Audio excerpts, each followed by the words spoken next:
3월 21일 금요일 매일 성경 묵상을 시작합니다. 오늘 함께 나눌 말씀은 누가복음 13장 1절에서 21절입니다. 누가복음 13장 1절에서 21절의 말씀을 제가 봉독합니다.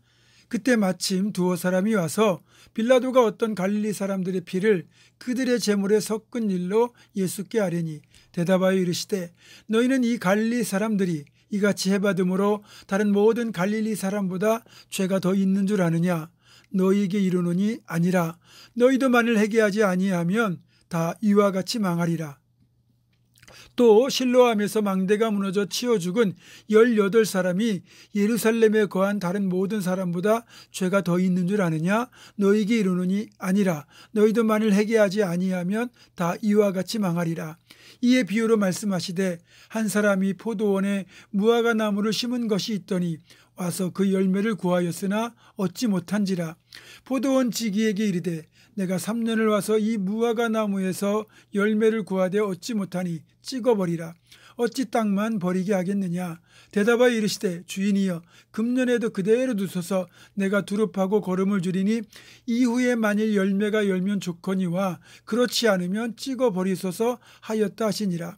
예수께서 안식일에 한 회당에서 가르치실 때에 18회 동안이나 귀신 들려 앓으며 꼬부라져 조금도 펴지 못하는 한 여자가 있더라. 예수께서 보시고 불러 이르시되 여자여 네가 내 병에서 놓였다 하시고 안수하시니 여자가 곧 펴고 하나님께 영광을 돌리는지라.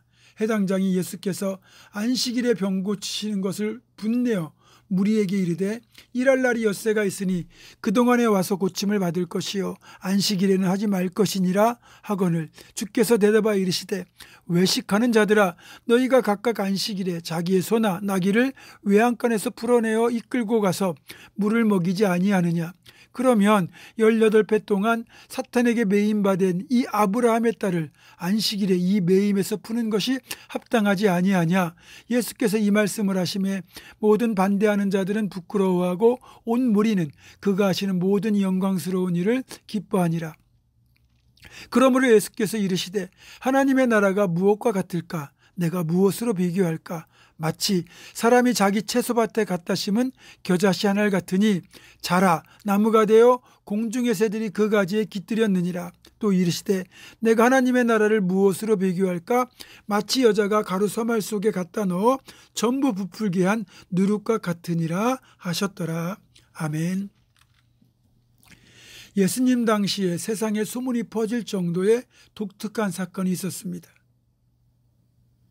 얼마 뒤에 예수님의 십자가 처형을 최종 결정하는 로마 총독이었던 빌라도는 유대인들은 꽤 악명 높은 총독이었는데 빌라도가 이 갈릴리에서 말썽을 일으키는 어떤 갈릴리 사람들의 피를 그들의 제물에 섞은 겁니다. 이 일이 소문이 나면서 갈릴리에서는 꽤 소란이 일었습니다. 그래서 두어 사람이 예수님을 찾아와서 빌라도가 저질렀던 이 일을 아는 것이고 예수님이 이 일에 대하여 어떤 견해를 가지고 계신지를 알고 싶었던 것으로 보입니다. 당시 유대인들이 가지고 있던 생각은 일종의 인과응보 사상이었습니다. 남다른 재앙을 받는 사람은 분명히 그만한 죄가 있을 거라는 생각이었죠. 아마도 예수님에게 갈릴리에서 벌어졌던 이 일을 전해준 사람 역시 이런 생각으로 자신은 그들과는 다르다는 말을 하고 싶었는지도 모릅니다. 어쩌면 예수님도 자신의 견해에 동조해 주기를 바랐을 겁니다. 그러나 예수님은 이들이 가지고 있던 이런 잘못된 생각을 가차없이 깨뜨리셨습니다. 이 사람의 말을 들으신 주님이 이렇게 말씀하셨습니다. 너희는 갈릴리에서 그런 처벌을 받은 사람들이 다른 갈릴리 사람들보다 죄가 많다고 생각하느냐? 그렇지 않다. 너희도 회개하지 않으면 다 이처럼 망할 것이다. 또 실로암에서 망대가 무너져 그 사고로 18명이 죽었는데 이렇게 사고를 당하여 죽은 사람들이 죄가 많기 때문에 죽은 게 아니다. 누구라도 회개하지 않으면 결국은 다 망할 것이다.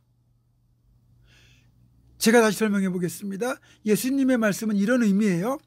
빌라도의 악랄함 때문에 이런 일이 일어난 것도 아니고 그에게 죽은 갈릴리 사람들이 더 악한 것도 아니다. 또 신라한 망대가 무너져 죽은 사람들도 너희들보다 죄가 더 많아서 그런 것이 아니다. 그들의 악함과 죄를 따지지 말고 먼저 내 자신부터 돌아보고 회개해야 된다. 너희가 회개하지 않으면 너희들도 똑같이 망할 것이다. 가끔 우리 주변에서 발생하는 안타까운 사건과 사고를 접하잖아요. 그때 우리가 이 사건과 사고를 대하는 태도는 이 예수님의 관점이 되어야 됩니다. 예수님께 갈릴리 사건을 전한 사람들의 관점을 가져서는 안 된다는 거예요. 다만 타산지석, 반면교사로 삼으라는 겁니다. 그리고 성경에 기록된 모든 말씀과 사건들 역시 그 말씀과 사건에 나를 대입해서 그 말씀과 사건을 묵상하고 적용해야 됩니다. 그래야 영적 이익이 있습니다. 나와 상관없는 말씀으로, 나와 상관없는 별개의 사건으로 읽고 대하면 그냥 지식만 늘어날 뿐 전혀 영적 성장이 이루어지지 않고 삶의 변화도 기대할 수가 없습니다. 누가복음 18장을 보면 9절 이하에 예수님께서 비유로 들려주신 세리와 바리새인의 기도가 실려 있습니다.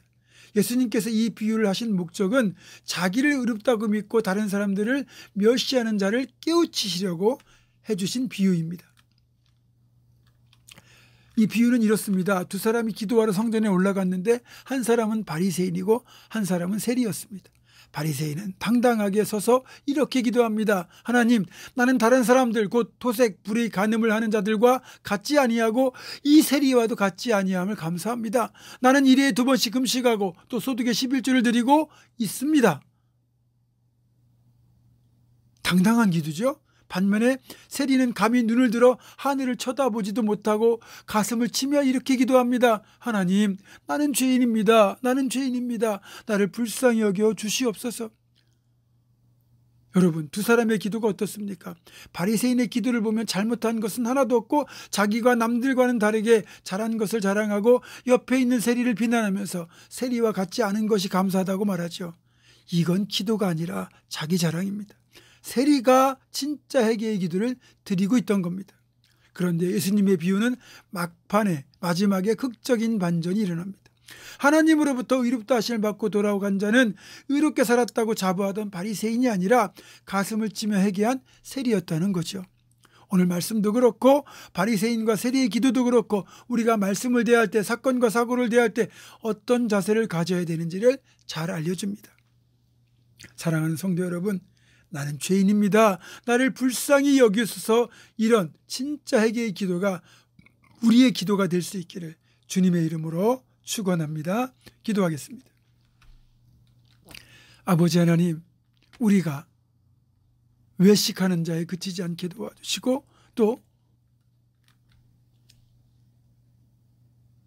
인과응보사상 같은 그런 세상의 헛된 것에 매여서 사람을 판단하거나 정죄하지 않게 도와주시고 정말 가슴을 치며 회개 기도했던 세리처럼 나는 죄인입니다. 정말로 죄인입니다라는 그런 진짜 회개의 기도를 드릴 수 있는, 그래서 하나님으로부터 진짜 의롭다고 용서를 받고 돌아갈 수 있는 복된 신앙이 될 수 있도록 인도하여 주시옵소서.